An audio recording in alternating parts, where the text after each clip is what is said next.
turn this to silent. All right. We are live. Welcome back, everyone. J-Bone here for Smash This Podcast. Who was in my pumpkin? I'm kidding. It's not my pumpkin. Oh, geez, Louise.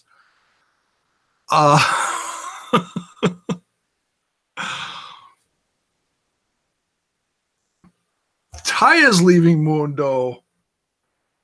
Hang on a second. All right.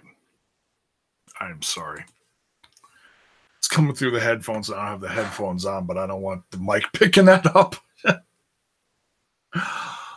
Ty is leaving Mundo. We got some bad news. Who the hell's the new master? And Dario just woke the hell up. Welcome back, everyone. Oh my God, there's so much to talk about. My head is spinning, and in that last scene, I threw my notebook up in the air and just about jumped off my couch. I was so excited when Dario sat the hell up. Oh, TGV is in the chat. I've got some good news for you. Obviously, a reference to Wade Barrett being the guy in the limo. That was quite the surprise. Holy shnikes. Which is interesting because he's also on UK television for World of Sports Wrestling. So that's interesting that he was allowed to do that. I mean, obviously he was on TV for 2 seconds, so it probably wasn't that big a deal. Still interesting though. Duke Togo, A Symphony of Deaths returns and debuts all in those final 8 minutes. Yeah, and even throughout the episode too.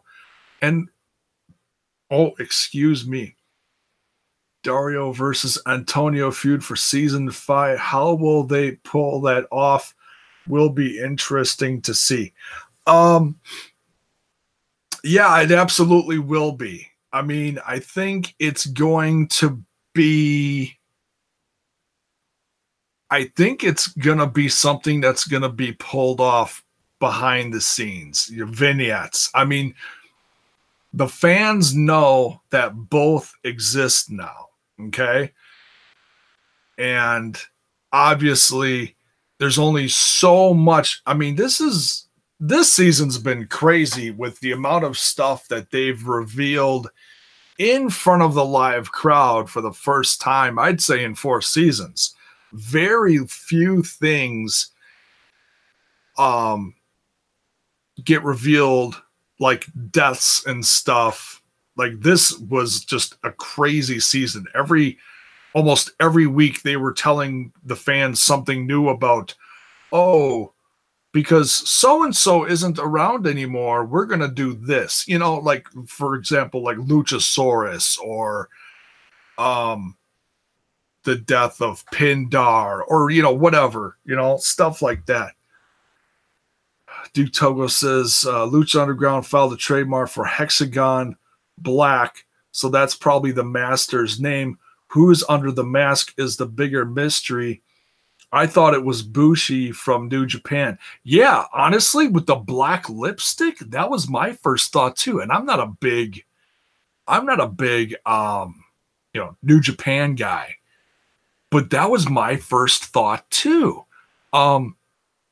If you go to the GIF that Lucha Underground put on their Twitter feed that has the reveal of Hexagon, what is he called? Hexagon Black? Okay.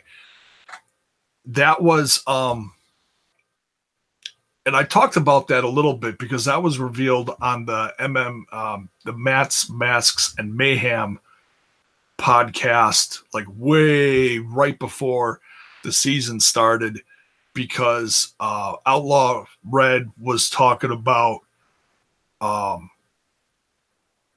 trademarks that the show did before the season started. So yeah, so there's the reveal for who that is. who it actually is, though, if you look in the comments below it, I just noticed it right before I went live. Some people think it's Australian Suicide. And that totally makes sense because he's a AAA guy. And I think he's got the piercings too on the lips. He's got that punk rock look. He doesn't wear the black lipstick, but the black lipstick is a great way to kind of disguise himself in a sense, you know. But I think it is. I think it is that, I mean, you'd have to look at like his tattoos and stuff. You could tell he's got some kind of like tattoos on his arms. It's hard to tell. I don't watch enough Australian Suicide stuff to be like, oh yeah, it's definitely him. But it makes sense. It does. So we'll kind of go with that for now. Incredible reveals though. And debuts. I mean, wow, where the hell do you start with this? Well, let's start at the beginning and we'll work our way through this. Oh my goodness, so much to talk about. So it starts out in this, and I was dying this whole episode to find out how this was going to turn out between Johnny Mundo and Taya Mundo. Because in the trailer, they show that split second of Taya doing the whole, you know, thing with the, you know, she's holding Rosa, and that's when Rosa was possessing her or taking over her or doing whatever, you know. Now granted, that was a little that was a little later, I think. Or was that in this scene? No, that was this scene, I think. So Johnny Mundo's got the gauntlet, and he's expecting Taya to be at his side, at ringside for the match with Matanza. And I'm trying to remember how that first scene went. I know Rosa shows up. Well, anyways, we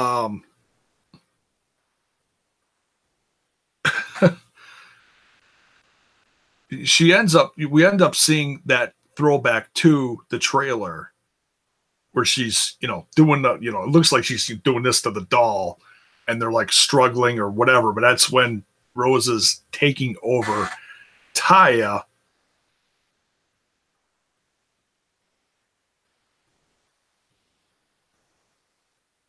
Oh, and she says you'll be a new host or something like that. I can't remember the whole verbiage that happened in the scene. I didn't write everything down. I just know that was the first scene. All right, so let's get into this. The first of the, we got 4 matches here, which doesn't seem like much for a 2-hour special, and they left what seemed like plenty of time for all the little excerpts at the end, you know, the behind the scenes or behind the whatever, you know, the vignettes.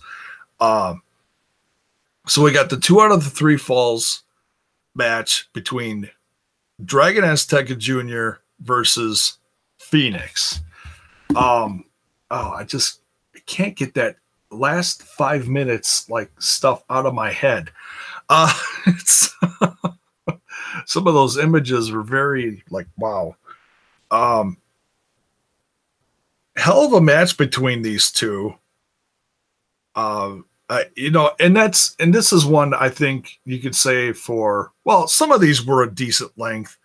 This one I wish they did just a little longer, but obviously 2 hours for a grand finale for this season. What are you going to do? You know, you gotta cram some stuff in there.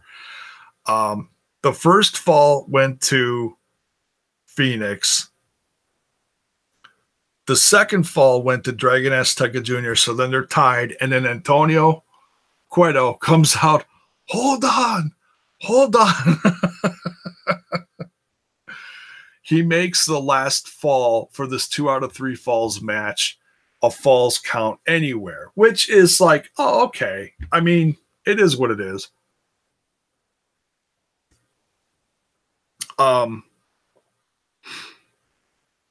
What's crazy is Melissa then distracts Dragon Azteca Jr. and because he's about to beat Phoenix with a chair. Because he's like, he's like hitting it on the mat, like batter up, Because they went through tables and everything, and it was good. I mean, it's for what it was. I think what took a little bit of the steam out of it is they would do a quick fall and then quick go to commercial. Some of the sections between matches, like the one was like less than 5 minutes. It was like 3 or 4 minutes, and then boom, commercials again. And that kind of took a little bit of the air out of it. I wish it kept going, but it's TV, it's not like you're watching the pay-per-view. What are you going to do? Travian Hicks is in the chat. Good evening to you. The master is Australian suicide. Well, there's another opinion. I say, I don't mean opinion to knock you. I say that as in, that's, I've seen a few guesses out there. I think it makes sense. I'm sure he's going to do something. I don't remember if I follow him on social media or not. I think I do. I don't see him on social media a lot, but I'm sure something's going to pop up and he'll say, "Woo, secret's out," or something, Usually they do when they have an appearance on a show like this, and because the viral fans of Lucha Underground go, "Oh, that's so-and-so," and then social media blows up about him. They did that with, who was the one that showed up in the first episode?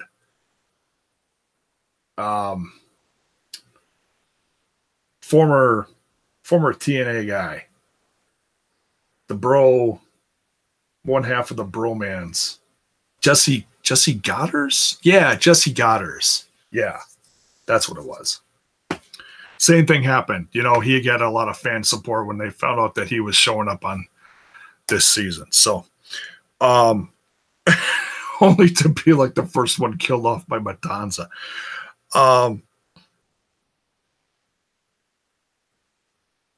So Melissa distracts Dragon Azteca Jr. from hitting him with the chair, only for Dragon Azteca Jr. to then get attacked by Phoenix. Hello.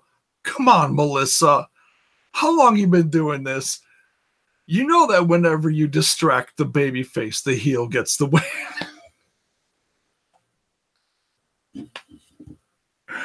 Have your real life hubby educate you on that. No, I'm kidding. That's so Phoenix clobbers Dragon Azteca Jr. then, getting the win. Melissa is so distraught, she can't even do the here's your winner. She can't even announce the winner. And she's just shaking her head. And, no, I can't do this. Walks out of the temple.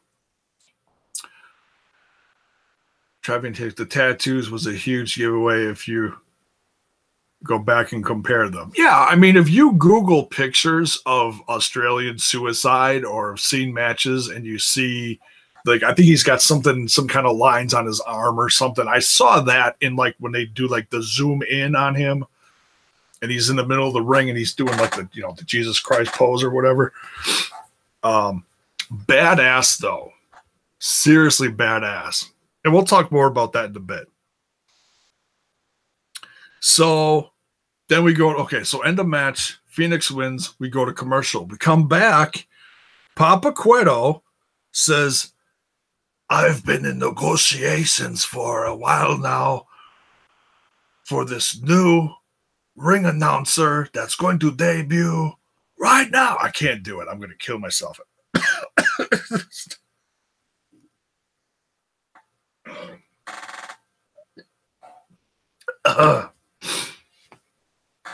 we get, and I actually got really, not gonna lie, I got a little emotional about this because this was so exciting.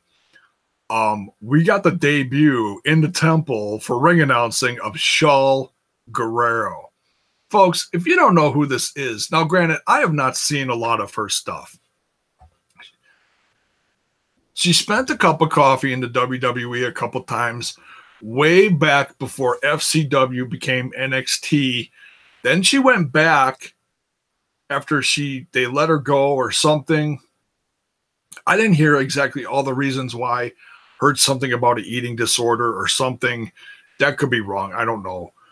And then I didn't hear about what happened to her for years. Who is opening my door? Oreo, are you trying to get the cat toy that's stuck in the door? My cat just like freaked the shit out of me. Really? Seriously, I'm live. Come on, give me a break. Yeah. There you go. All right. We're back. It was stuck underneath the door. She plays with these little fuzzy pipe cleaner things and tosses them all over the place. It's hilarious. Anyways, Shaul Guerrero debuts. The place just blows up. If you don't know who it is, folks, it's Eddie's and you're my cat outside. Eddie Guerrero's daughter. Eddie, married to Vicky and Eddie's daughter, Shaul. I heard recently that she has been signed to WoW, which is going to debut on Access next year. At least I think that's what she's going to be on. I'm pretty sure that's what it is. Women of Wrestling on Access TV. Kind of like Glow, but a modern version of it. TGV says, I'm not so old on Eddie's. Oh, you're not so sold on Eddie's daughter being a Lucha Underground. Okay, she got a good pop, but listen. Baby Spee. It's a solid backup. I think, and that's fine, and that's your opinion. I was really excited that whole segment with her coming in, Famous B coming out, and then Chavo coming out, that was a huge feel-good moment. Okay, Melissa Santos, and this is not knocking Melissa Santos. Melissa Santos is tremendous, okay? If this is the way they write her off, I don't, and I have no clue about contract times. I don't have a clue about any of that. Some of them we do know, some of them we don't. But as far as like Brian Cage and Melissa Santos, not that they're a package deal, I'm just because they're married. They might be a package deal. I really don't know. Well, they're a package deal now. They weren't at the start, 4 seasons ago. Or maybe they were. I don't know how far back they go. Anyways, I don't know what Melissa Santos's contract is. It'd be kind of weird if this is the way they write her off. But she is tremendous. I really hope. I know she does some announcing in a few other places around the indies. I'm trying to think where I saw her do some. Was it Wrestle Circus? Possibly Wrestle Circus. I forget. That's in LA, I think. Haven't seen them in a long time either. I've been wanting her to get a shot at going to like Impact Wrestling. That sounds like a moneymaker to me.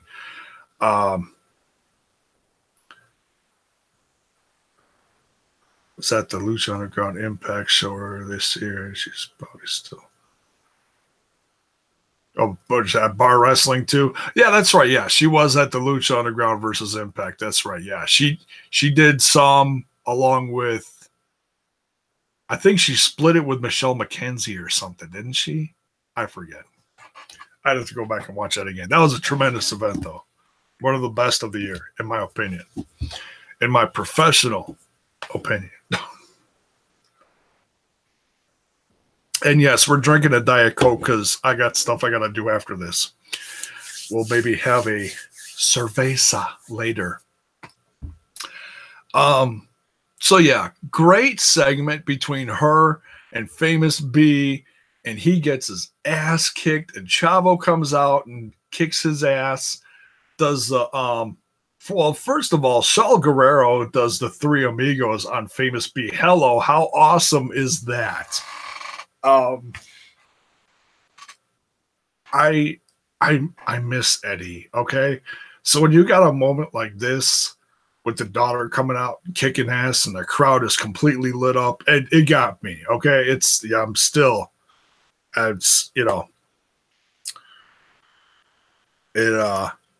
really was cool. It was so awesome.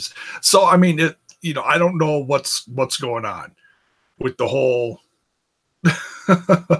announcing thing on Lucha Underground. I love Melissa, but if this is like a transition thing, I mean, obviously there's a lot of shit going on here. I'm okay with it. I'm okay because it's been 4 seasons with Melissa and she's been tremendous. And I think she's worked there long enough and proven herself that she can get on a show like Impact Wrestling in the near future. I don't see why not, but we don't know what contract statuses are like. Hopefully we'll find that out in the next few months. We'll hear some news. I'm sure something will come out. Always something comes out at the end of a season as far as who's sticking around, whatnot, But great to see Chavo again. It's obviously he's still part of the show. More behind the scenes than anything. I think he's still a producer, I think, or something. So Famous B interrupts with his famous "get." They need to put that shit on a t-shirt. I've heard other people say that too. I know I'm not the first to say that, but they seriously need to put that shit on a shirt. Famous B and a big "get" on the back, or on the front or whatever. Demon Rocks is in the chat. Good evening to you. Love that Shaw segment.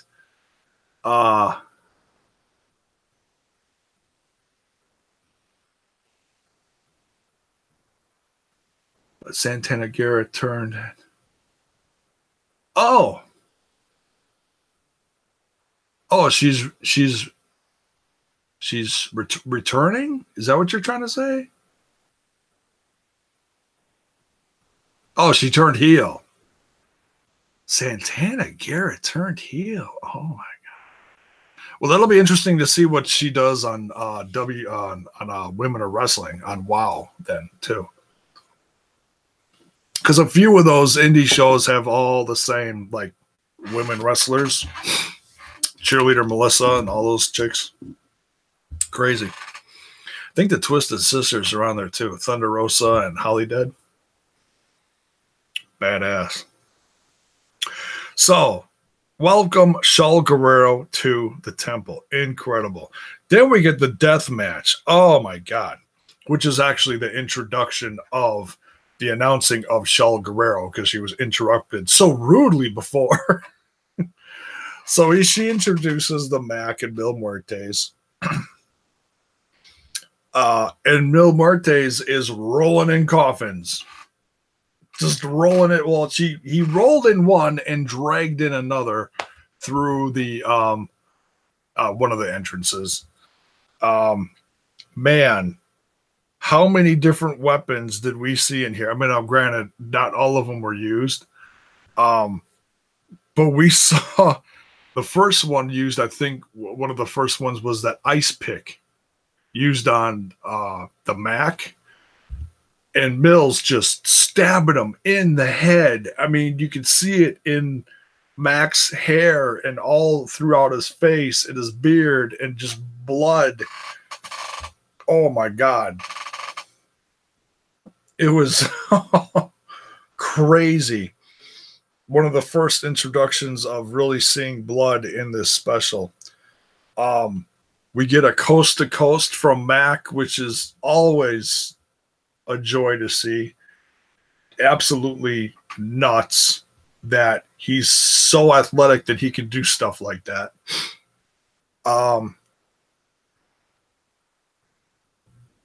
Coffin full of weapons. We even get axe. Okay, granted that the axe was swung a few times but never connected, thank God, because someone would have lost their head. Obviously, you had to be careful with that. What else did we see? Oh, there was a brick used. A brick. A cinder block. No, I mean, these bricks, they're Hollywood bricks, and that's okay. I mean, the effect is great with the dust going everywhere. They're the brick, yeah, whatever they make them out of. Obviously not real, but it's, like I said, the effect is cool. It is what it is. So, Bill Muerte is getting, what do we got? 3 stunners. Oh my God. Flips him off. Motherfucker. Boom. Rolls him into the coffin while drinking a few Macweisers. And that was just kind of funny. That was a legit shoot brick. Okay. It looked real when he held it. Okay. This is Hollywood, man. I mean, if I got hit in the head with a brick, number one, there would be blood everywhere. Number two, I mean, my head is pretty hard.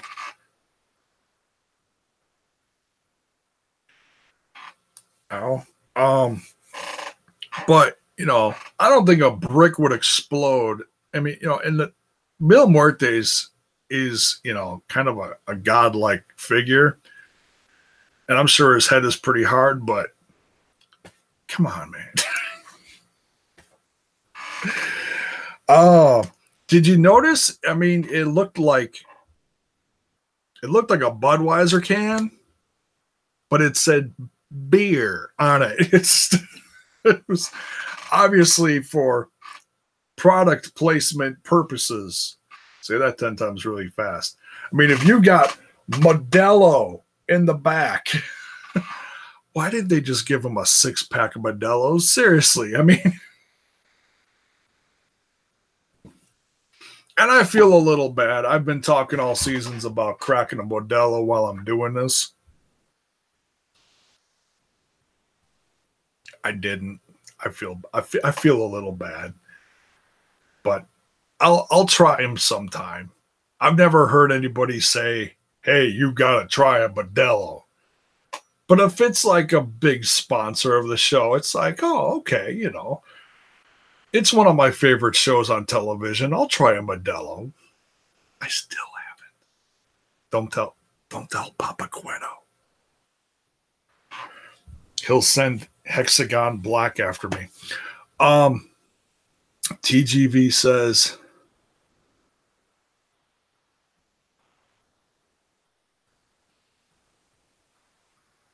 oh wait, Demon Rock says Shawl isn't the new ring announcer. She's coming in as a manager.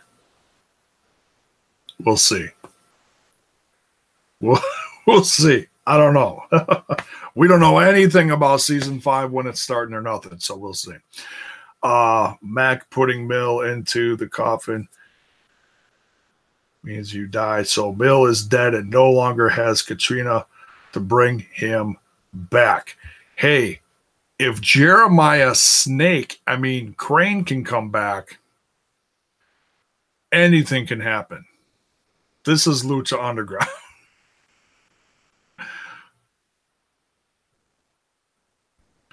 Modelo is the official beer of UFC as well. Okay. I don't watch it, UFC, but okay. So obviously they're a growing beer brand if, they're sponsoring big. And I know UFC is a big sports company. So, all right. What is next? So the Mac gets the win here. By the way, this is not bragging, but I never get this, okay? For this particular episode, I didn't do so hot last episode, but for this particular episode, I went 4 for 4. Or wait. Did I? I did. I went 4 for 4 with a bonus at the end, and we'll get into that.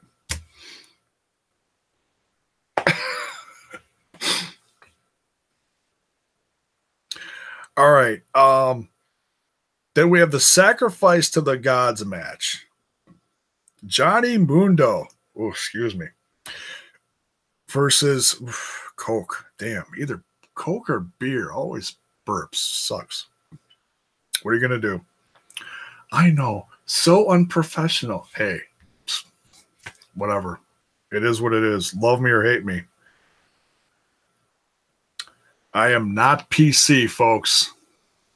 Fat, bald, and smashing the reviews on here. That's what are you going to do?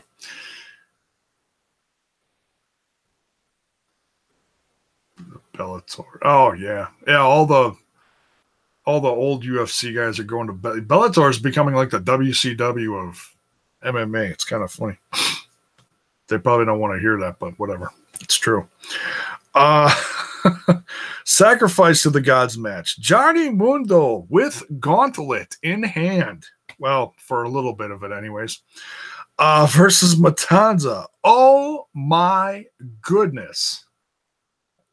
Matanza coming out with that headdress and a whole brand new getup. I mean, it only took 4 seasons for Matanza to change his clothes. 4 seasons. What kind of father is Papa Cueto that you can't get your son, who is now a god, some new clothes? Seriously. I mean, come on. Oh, but Matanza looked pretty badass in that new getup. Had the Aztec symbol on his I don't know what the hell you call that. Call it a shirt. It's not really a shirt. What do they call that? The wrestlers wear the ring. I don't know. I don't know. I thought it was Papa Shango.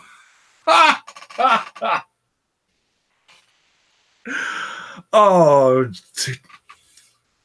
TGV's been having a few Modelos tonight, obviously. Oh my goodness. Papa Shango. That mask was badass though. No, I know what you're saying. The skull. Yeah, okay.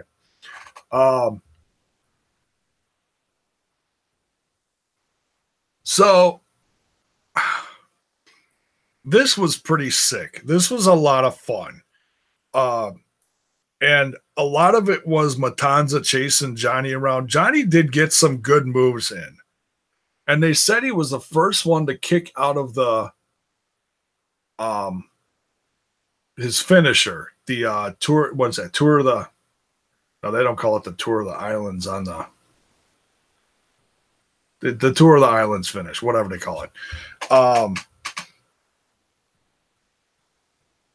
So through a good chunk of the match, Johnny's like chasing down this gauntlet that he loses early in the match and finally gets it, goes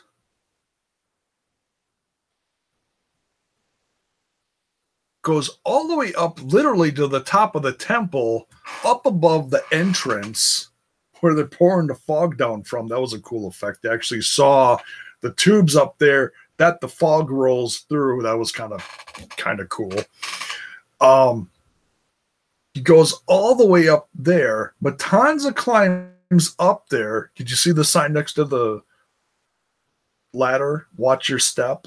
I was laughing. I was like, Matanza. I was yelling at the TV. Matanza, hey, watch your step. You think Papa Cueto's going to do that for his son? No.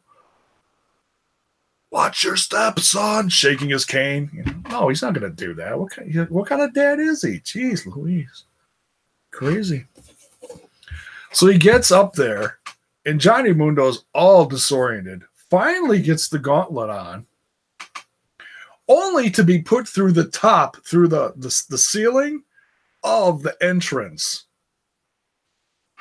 The music starts playing. They're saying this is the end of the match, and I was like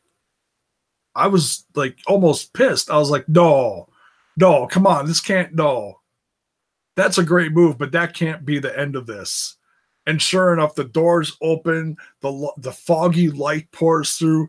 Here comes Johnny Mundo, raises the gauntlet, and smashes the chair out of Matanza's hands, knocks him back downstairs. And this is the first time that Matanza is legit scared, like having an oh shit moment. It was great.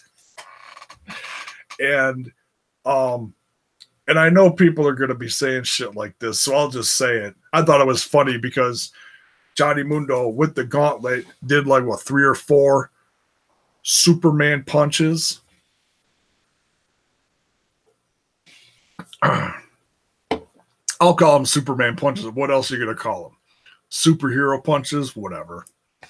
I just, it's the gauntlet. How else are you going to beat Matanza with the gauntlet?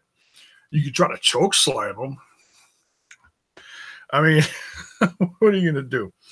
So he finally beats him with the top rope. Boom. Last one. Pins him. 1, 2, 3. But Matanza did not get sacrificed. Okay, we find out what happens to him later, which was a really nice throwback reveal. Hot mess of a scene. Oh my God, so much happened in that one scene at the end there. What do we got next here? Okay, we come back from break, and Johnny's talking to Aerostar. Aerostar shows up, with the light behind him, everything. Pretty cool. He's looking for his wife. He's like, hey, did you see my wife?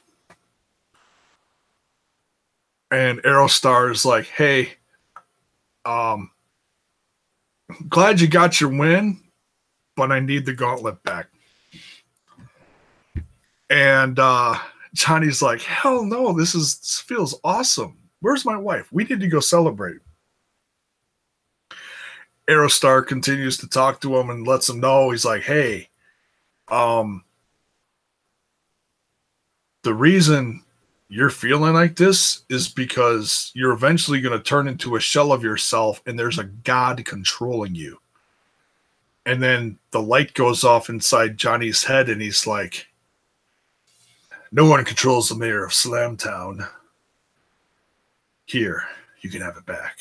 So he reluctantly, but then graciously gives it back to Aerostar. Then to go find his wife, Taya. Then we get into the last of the 4 matches here for Ultima Lucha Cuatro. The Cerro Miedo match between Pentagon Dark versus Marty the Moth Martinez, defending his Lucha Underground championship. Oh, the blood. The blood. Jiminy Christmas, so much blood. We saw a peek of that in the preview. In the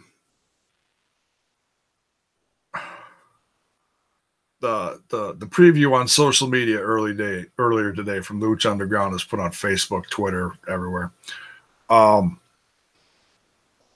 we see a glimpse close up of Marty, hair, head completely full of blood all over the shirt too, with Pentagon in the background collapsed through a pile of chairs, and Marty looking over his shoulder with that devious grin on his face, and which is probably going to end up being the thumbnail for this unless I can find something cooler, but that's pretty badass if you ask me. This match was just absolutely insane. So much blood. This had almost the same amount of blood loss that was in the what the hell they call that? The match between Dante Fox and Killshot last season. This had just about as much blood between the two of them. It was crazy. By the way, Swerve is signing with the WWE. Yeah, he might do that. I mean, he's in Evolve right now. He lost his championship recently, which was one of the Evolve or WWN championships. In fact, he lost to Fabian Eichner, I think. So,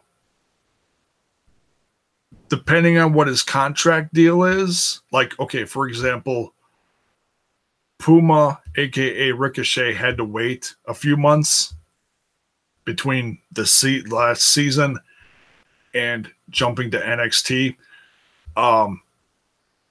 We don't know what his situation is, but I have absolutely no doubt if he's going to make the jump from Evolve to NXT. NXT is so loaded right now, it's ridiculous. So, as great as that is for him, if that's what his goal is, I feel a little bad because there's so much going on in NXT right now. It's ridiculous. Bianca Belair is coming to Shine. Huh, that's interesting. Huh. I know a lot of people really like Bianca Belair. I'm not a huge fan of hers. Then again, I haven't watched NXT in a while either. But anyways, but yeah, Marty goes through. What do we got here? All my notes for this match. Okay, so like I said, so much blood. We get the classic throwback lunchbox that had, what the hell did he pull out of there? Vampiro said jerky. I think it looked like bacon. And then, as blood is dripping all over the place, he like chews it up and spits it out or whatever. And pulls out a fork, which is, like I said, a total throwback to last season. That, who the hell? Oh, that's right. He was in that mask. Was it mask versus hair match? Is that what it was with Phoenix? That was pretty dope. That was definitely one of the highlights of last season. Pulls out the fork and he's jabbing it into Pentagon. Marty ends up going through a huge pane of glass. And at the end, Marty takes a penta drive. I think they call it a penta driver through a pile of chairs, or a bunch of chairs set up, I should say, in the middle of the ring. 1, 2, 3. Pentagon wins. And I was waiting for Reclusa to come out with Marty. She never did. And then, boom, she is here at the end of the match. And only to get chased off by Vampiro. And I have been waiting all season for Vampiro to do something devious, mysterious, and he really hasn't done. There was a couple times on commentary where he seemed a little off, a little distracted. But if you listen to him, and I was like, okay, if he's going to do anything, it's got to happen here. This is like the last chance for Vampiro to do anything this season. Obviously, the season's over. if you listen to Vampiro, he says certain things. You'd have to play it back and like pay attention to the commentary. He says things like something bad is going to happen to him. Well, yeah, something bad is happening to him in this match. Did that have a double meaning? Stuff like that, that I used that as a, I see what you did there, Vamp, So he chases off Reclusa, takes the championship full of blood, bows, hands it over to Pentagon. Pentagon starts celebrating and turns around only to get kicked in the balls by Vampiro. And he returns, they start returning kicks to each other. And then out comes someone dressed up a lot like Pentagon. Smaller in stature, but a hell of a lot quicker. Who we find out is, what's his name? Hexagon Dark? No, Hexagon Black. That's it. And I'm going to screw that up at least 20 more times. Hexagon Black. Badass, by the way. Absolutely badass. Love the similar, cloak.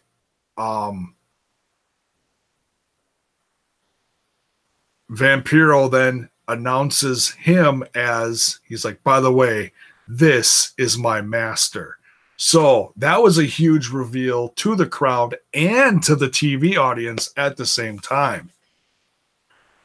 And Vampiro drags, I'm trying to think how this goes. I know I'm going to leave part of this out here, but he drags Pentagon to the outside. Hexagon climbs up to the top of the entrance and does this crazy twisting senton on top of Pentagon, like knocking him out. Excuse me. Pardon me. Which, Pentagon just went through hell with Marty. Literally. Now to get beat down by Vampiro and this new Hexagon guy. And who walks in?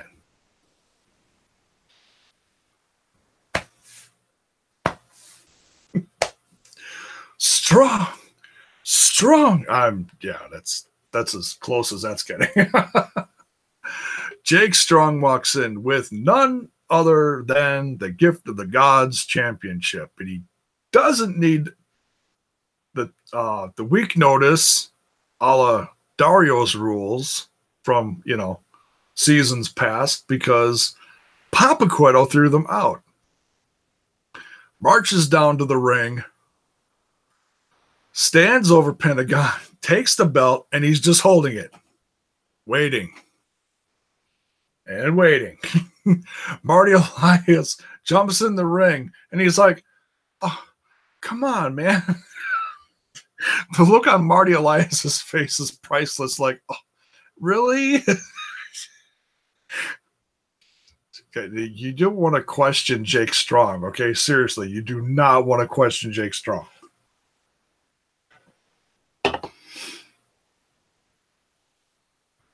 So,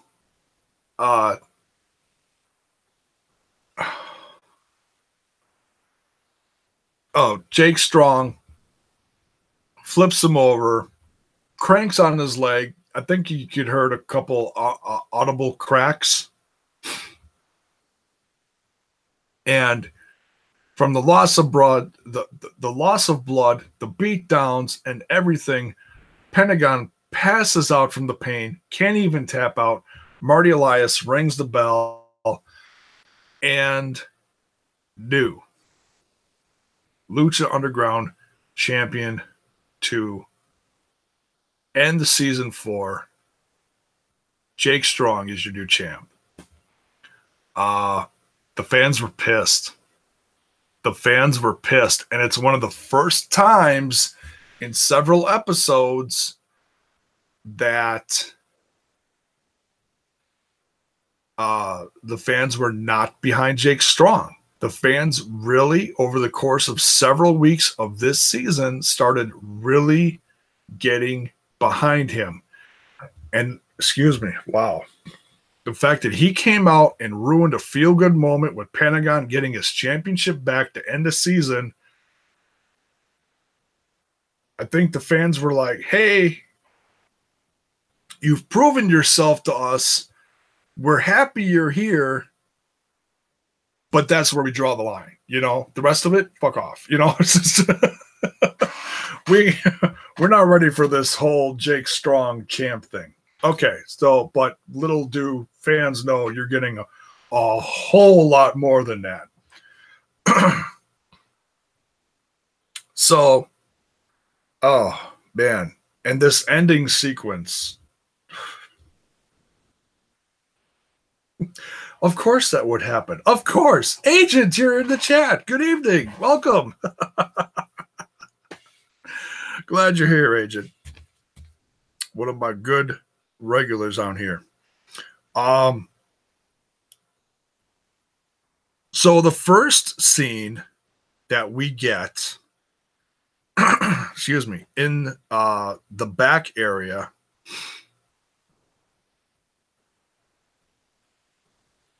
and I'm trying to think how this starts. Is it Dragon Azteca Jr. confronts Matanza? Is that it?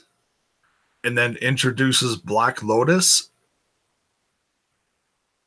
Because I know they're both in the scene together. But anyways, Black Lotus has... Oh no, the three guys get together. The three guys get together. King Cuerno, Dragon Azteca Jr., and Aerostar.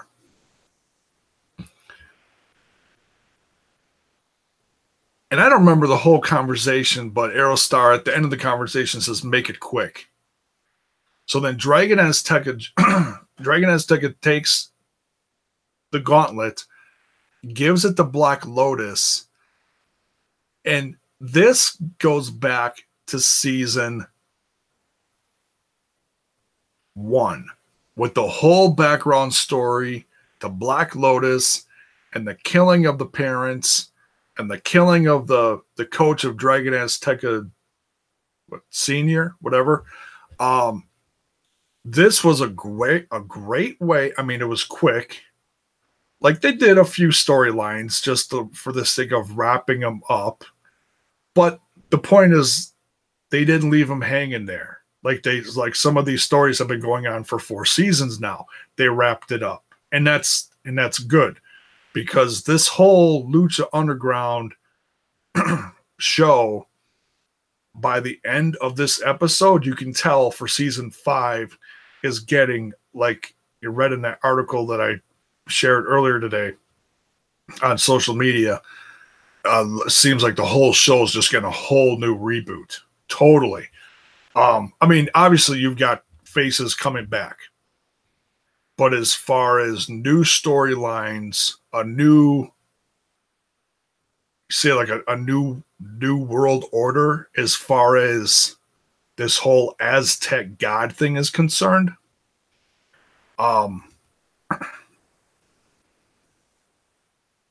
season 5. I'll talk about the power. Yeah, the gauntlet. Yeah. So Black Lotus kills Matanza. So even though it was a sacrifice to the gods match, Matanza did not officially get sacrificed to the gods. Okay. The storyline will be the Order versus the 7 tribes uniting. Yeah, I mean, that could be one way to look at it. That's certainly, I mean, that makes sense. Um, so Batons is killed off by Black Lotus. She then graciously gives the gauntlet back over to Dragon Azteca Jr., who's looking over her shoulder like, hey, this chapter in our history together is done. They don't have to fight each other. They know the truth about what happened. They both got their revenge through the gauntlet on Black Lotus. Does that mean that's going to be the end of Black Lotus in the show? We'll have to wait and see. But then out of nowhere, Jake Strong shows up and attacks Dragon Azteca Jr., takes the gauntlet, and, breaks his leg at the same time. So not only does Jake Strong have the championship, he's got the gauntlet. Oh my God. How the hell do you stop that? Season 5 is going to be very interesting for Jake Strong. He will be the top heel in season 5 whenever we get a season 5. Oh, shnikes. What's next here? Taya's possessed. Johnny Mundo comes up behind her. Hey, let's go celebrate. Taya's like, I'm not your wife anymore. And he's like, what? She takes him and just like takes him like all over the locker room, smashes him up against the lockers. He's got this look on his face like, what the hell, babe? And she just takes him, hoists him up, slams him down. And she's like, I'm not your wife. I'm a god. And her eyes are glowing red. So she's fully possessed by Rosa now. And you can hear Rosa laughing in the background. So this story is obviously going to continue in season 5 as well. At least I'd like to assume they are. Because that'd be a really crappy way to end that. I mean, there's a cliffhanger there, obviously. Like, what's next for Johnny and Taya? And is he going to have to kill his wife? Is he going to be able to kill the doll? My one prediction was, and it didn't come true, but we may see something like this in 5, is that Johnny somehow gets the gauntlet back and smashes the doll. That didn't happen. But I was really hoping for that. As corny as that is, to smash a little doll head, that would release the demon from whoever is possessing them, Because obviously, Ricky Mundo is not possessed anymore. So, right off the lowest triad members back in the show. Yeah, I think 2 out of the 3 of them are now in NXT. I think. The one girl was NXT champ, and I can never remember all their names.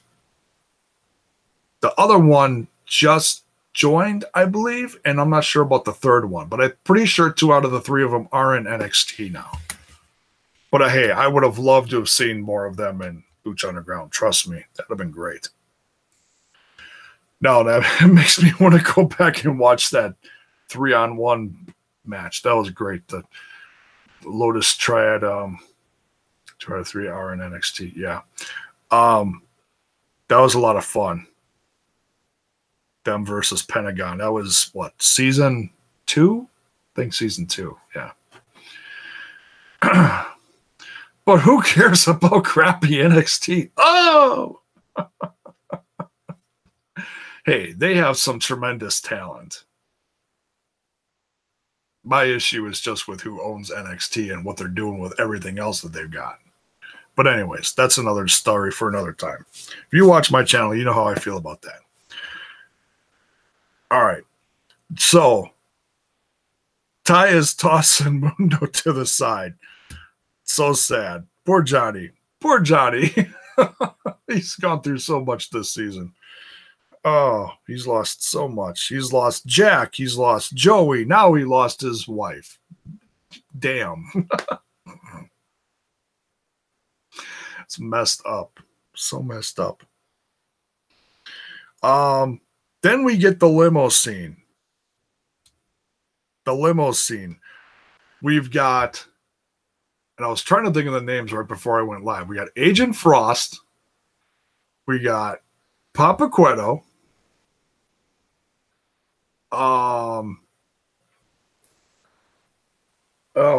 Hexagon, who we didn't realize who it was. Like Hexagon Black. Okay. It's like Pentagon Dark. I call him Pentagon. So we'll call him Hexagon for short. Keep it simple. Always keep things simple on Smash This Podcast. For my old feeble brain. Papa, Agent Frost, Hexagon. In comes Agent Winter. What did I say? Frost. Okay, I was close. We haven't seen him in like 20 weeks. Literally 20 weeks.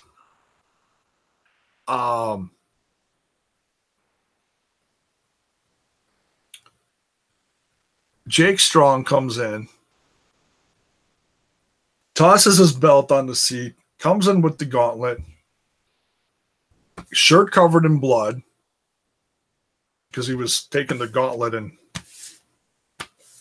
which is covered in blood from Lotus smashing Matanza.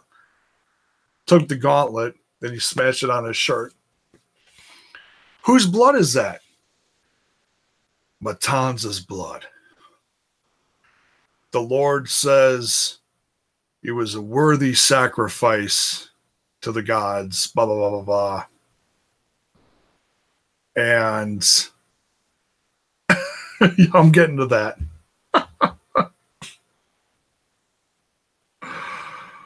And so Papa Cueto's not happy about losing his son. But he's not exactly in a position to be jumping up and down in a limo with everyone else who's so powerful in there, especially with the Lord, whatever, the Dark Lord, I don't know what the hell you call him, sitting right there, same as, where Dario sat before, a little scared, obviously happy to be part of the group, but scared. And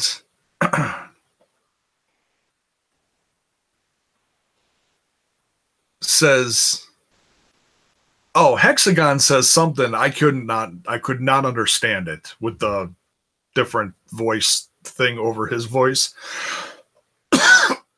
Could not understand it. So if anybody has that audio, please let me know what he says. And then we get the reveal of the Dark Lord, whatever you want to call him. Stu Bennett, aka Bad News Barrett. I laughed so hard. I was like, oh my God. My wife was like, is that who I think it is? I'm like, yes, that's Wade Barrett. It was a dead giveaway for the, if you don't even know he's over in the UK doing UK wrestling TV, you know who that is. Oh man, that was so bad ass. Stu Bennett as the Lord and Jerry Mathers as the Beaver. Oh, sorry. I'm old, so you get those little, 70s TV show flashbacks whenever you hear something like that. So they're like, okay, so how about we take over the world now? So that's a pretty interesting force now. Vamp was Vamp in the? I don't think Vamp was in the limo. I feel like I'm missing someone in the limo. Hexagon, Jake, Papa, Agent Winter, and I feel like I'm missing someone that was sitting next to Hexagon. Maybe not. But anyways, Stu Bennett as the Lord, smoking a stogie. His Spanish is incredible, though. Absolutely incredible. I think that was dubbed in there. Because all of a sudden you heard Stu Bennett's voice a second later, like, oh, wait, what? Because I played that one part back because it was so awesome. So Stu Bennett is the Lord. They've got all the power now. It's going to be very interesting to see how Papa Cueto, though, acts going forward now with Matanza dead. Is he going to be pissed and revolt? Some mutiny in the future, maybe? Then, the ending scene to season 4 of Lucha Underground, folks. Oh my God, what made me throw my notebook of notes up in the air.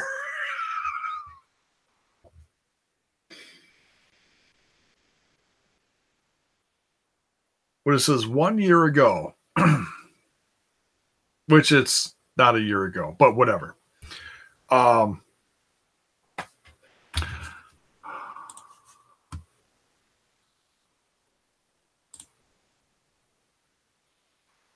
Heavy J is in the chat. Welcome, Heavy J. A new face on here. At least I think it's a new face. I don't recognize your name on here. I get a bunch of regulars and I get some new guys. So welcome. Matanza versus Abyss would be a dope match for All In. Yes, I agree. All In 2. How about that? Jeff Cobb, depending on deals and TV and all that stuff, that'd be something. Can't do any worse with him, but WWE did. Well, I'm sure it's going to be a limited role. I mean, they may do a thing next season, an appearance in the temple now that fans know who it is. Like, they all walk in together, like, the main event mafia shit, That'd be pretty badass. Kind of weird reference, but I was like, the first thing I could think of was like everybody walking in suits all badass, or like Evolution, some kind of, we run this town, and then some good guy shows up or whatever. And they have their own version of War Games for all the bones in the yard. I don't know. Anyways. So, Aerostar shows up after the first scene that we get from Season 4, Episode 1. Remember what happened? Papa Cueto was talking to Agent Winter, not Agent Frost. Sorry about that. I was really screwing that up, wasn't I? And as soon as they were done talking details, they left the funeral, which no one attended. Nice little flashback to how, nobody appreciated Dario. Damn. I loved you, Dario. I loved you. And flash, Aerostar shows up with the complete gauntlet. Puts it around the head and neck of the deceased Dario. Eyes open up. And he sits up. What the? Oh, hell no. Dario Cueto is back, folks. But if that was a year ago, what the hell was he doing all season long? And why didn't he show up at the temple? Hold on. Hold on. The amulet. Yeah, that amulet. If Lucha Underground really wanted to mindfuck everyone, the Lord should have been Eric Bischoff revealed as the Lord. Oh, that'd have been hilarious. But the figure really wouldn't have matched because Eric Bischoff doesn't have that kind of big stoic silhouette figure. I get what you're saying. That'd have been okay. But as far as like a big stoic figure, there's not a lot of people that can pull that off. It would have to be someone, like, okay, just to throw another name in there, even though he's got another role on the show, like Killer Cross, big stoic figure. But so Wade Barrett, Stu Bennett, whatever you want to call him, I'd say that's a good thing. So, I think Dario may actually be the good guy in all this. Yeah, in a sense, he is. I mean, when he was killed off last season, he was like the ultimate bad guy because he was one of the, he ran the temple. He had a lot of bad deals with people. He was the heel GM. How else do you put that? Proprietor, whatever. But the fact that Papa Cueto has been so much more dark this season, changing Dario's rules and all that, and now, boom, Dario's back to life. Wow. It's so awesome. So, welcome back, Dario. Okay. I don't know who runs Dario's social media, and I haven't looked much on social media after the episode, but if Dario Cueto's like Twitter feed blows up again,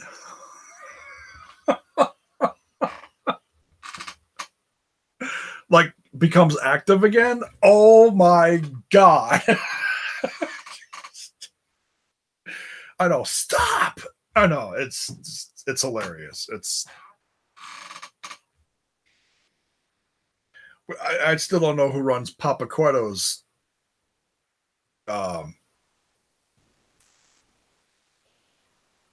social media. We've had a few interactions throughout the season.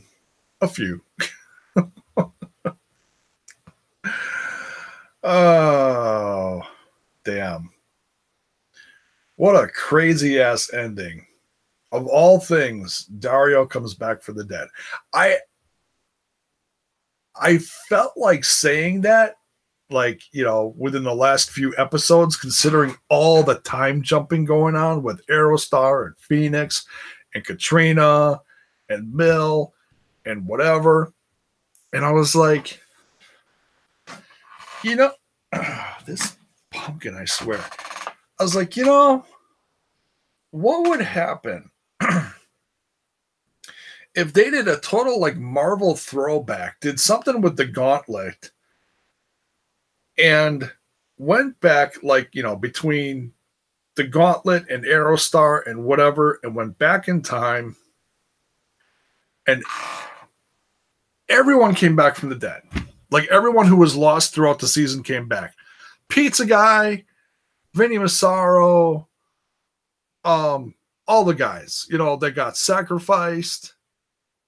Dario comes back, so we didn't get the Pizza Guy and Vinny and all those guys, but we got Dario, which is nothing to sneeze at. That's pretty tremendous. And what I think we can almost guarantee is whatever accidentally happened with Phoenix and the whole Katrina thing,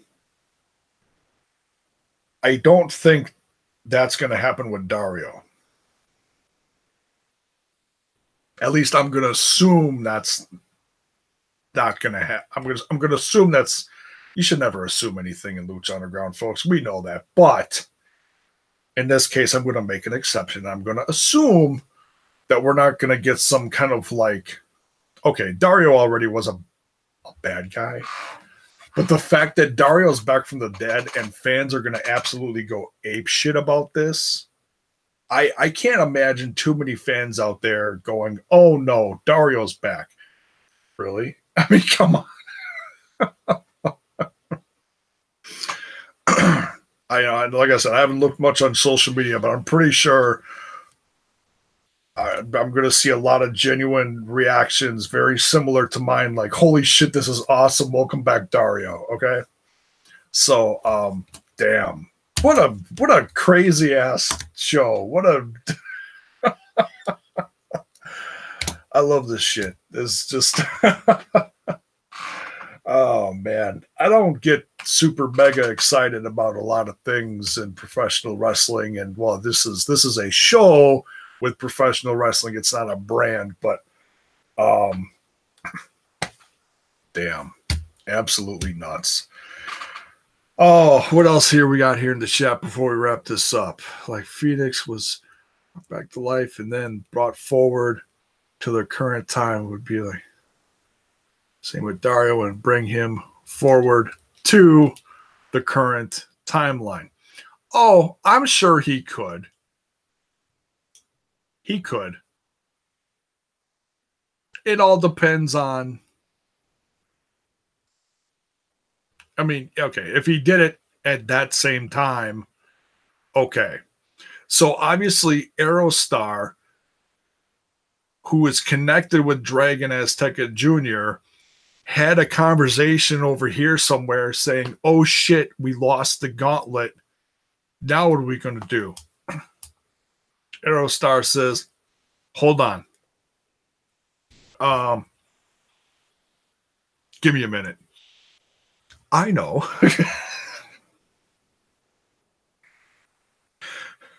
Poof, leaves, come back. Dario. Weren't you? Yes, I know. I've been muerte.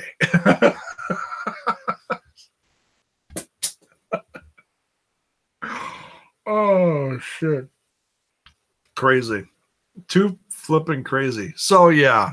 And we get a to be continued, of course. We did not get any tapings this fall like we were hoping. But I'm sure we're going to get some kind of announcement. I'm going to guess, hoping, crossing my fingers and my toes. I'm going to show you my feet, but I'm crossing my toes. I'll say, let's hope before Christmas so we get some kind of announcement for season 5. Okay? That's what I'm hoping for.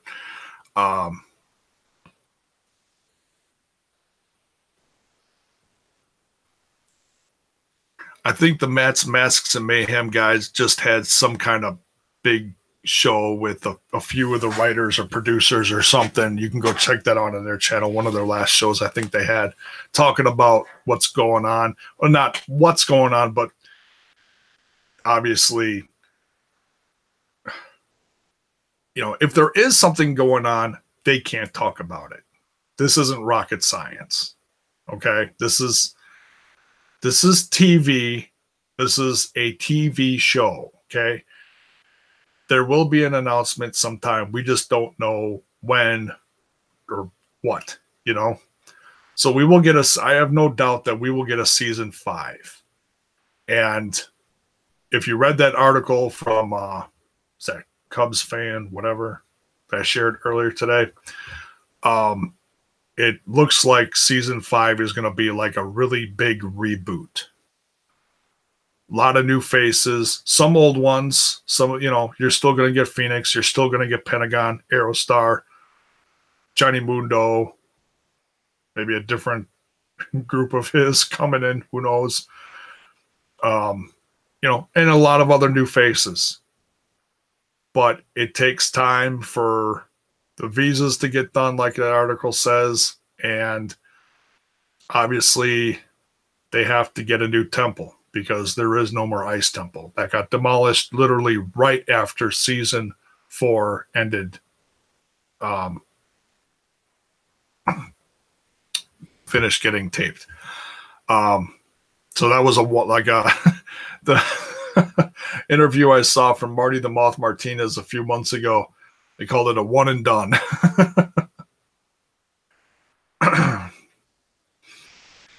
Lucha Underground versus Impact Wrestling 2 next year. Hey, that'd be great. I'd love to see that. I know Impact Wrestling just made a big announcement for WrestleMania weekend. What's that? Culture Clash? Clash of Cultures, whatever they called it. And that's going to have about 4 or 5 different wrestling companies working with Impact Wrestling. So you're going to see the best of the independents all over the place from several different Canada, UK, US, all over the place. That's going to be a great show. They just announced that within the last day or two, I think. So I'm sure they're going to be talking more about that over the next several weeks leading up till, well, of course, next year. But yeah, I would love to see Lucha Underground get involved in some big show next year. Who knows? But most of these guys are going to get booked on the WrestleCons and all that kind of stuff. So 2019 is going to be an absolutely apeshit crazy ass year, from people jumping all over the place, people showing up at different companies. If you thought 2018 was nuts with All In and everything surrounding over the last several months, just wait till next year.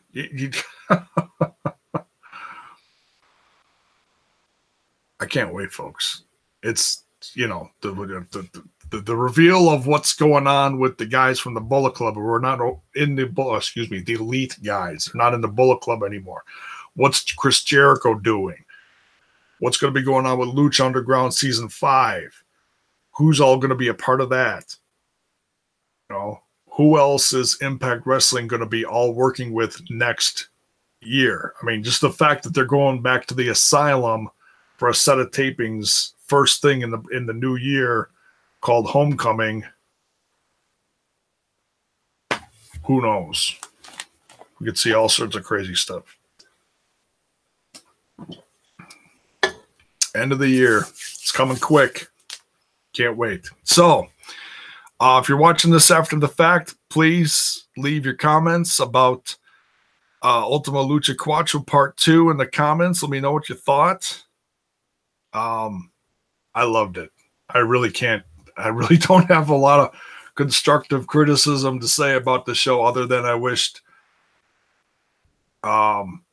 maybe the first match went a little longer, and the breaks in between the falls were kind of, took a little bit of the air out of the match. It seemed like they were like really quick. Like, we got 3 minutes of the match and then boom, another set of commercials for a couple minutes. And it was like, really? But whatever. Yeah, the show overall rocked. I loved it. It was incredible.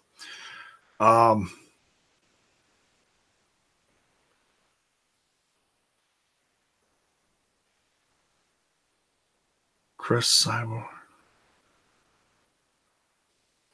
Okay. I don't know who that is. But anyways, all right. Thank you, everyone who tuned in live. Much love to everyone.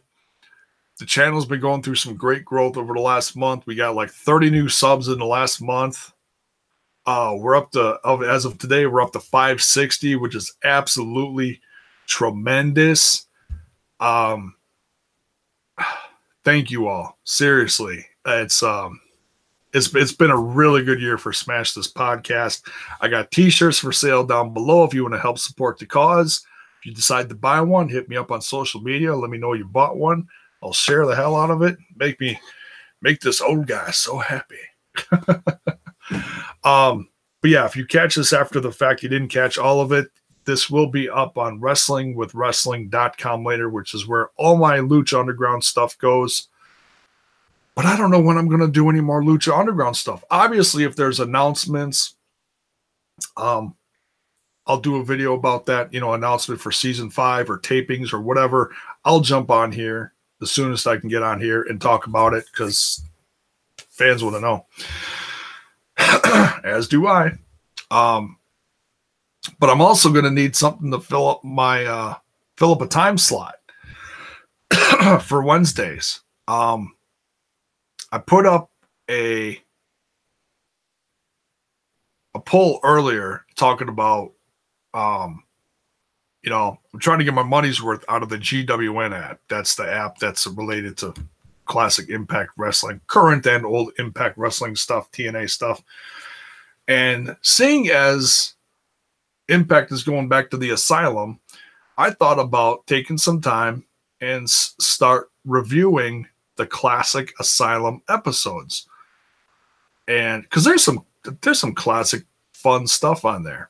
And I've never seen, I think I've watched the first one all the way through. Beyond that, I've seen bits and pieces over the years. I've never watched them all. There's like 112 episodes, 111, whatever episodes. So I'm thinking about reviewing those. But if there's something else, something new that you want me to check out, because right now I'm doing Lucha Underground. Well, that's it for now. But I do Impact Wrestling on Thursdays. Well, which is now going to be Fridays because of my new schedule starting next week. Going to be doing more stuff during the day because I got a part-time job at night now. Excuse me. Pardon me.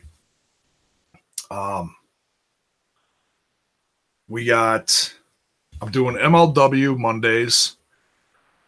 I do Ring Warriors. Not going to be doing much Lucha Underground stuff. Got Impact Wrestling. So I'll be looking for something else to throw in there. Come the new year, I am going to be checking out this WOW that's coming to Access TV, the Women of Wrestling. Going to be checking that out. Might start reviewing that. But I'm thinking about doing the TNA Asylum years reviews. If there's something else that you guys want to see me review, I pretty much do like anything besides WWE because WWE just is not my cup of tea right now. I don't hate them. It's just not my cup of tea right now. Not interested in it. And NXT is incredible. I watch highlights of that sporadically, but I don't I don't like it enough to watch it on a regular basis. So, can you ask who Vampiro's master is? Yes, you can.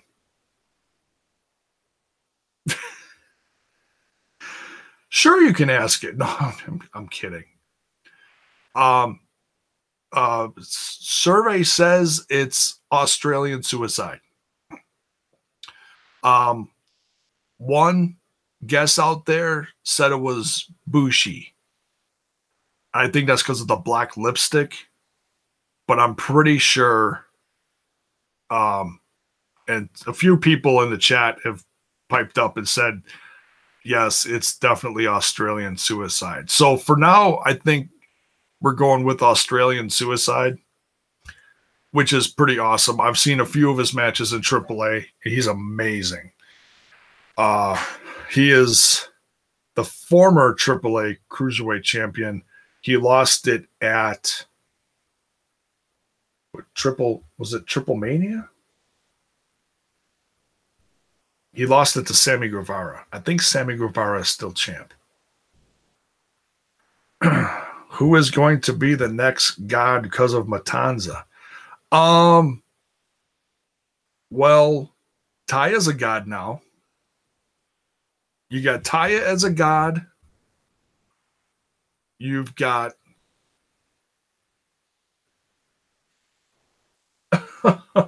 oh, my head is just spinning.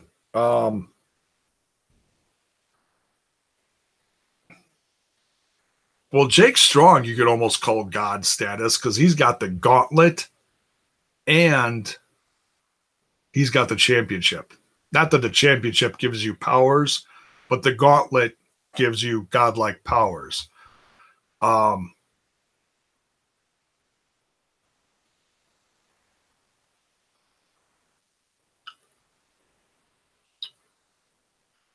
can't think of who else.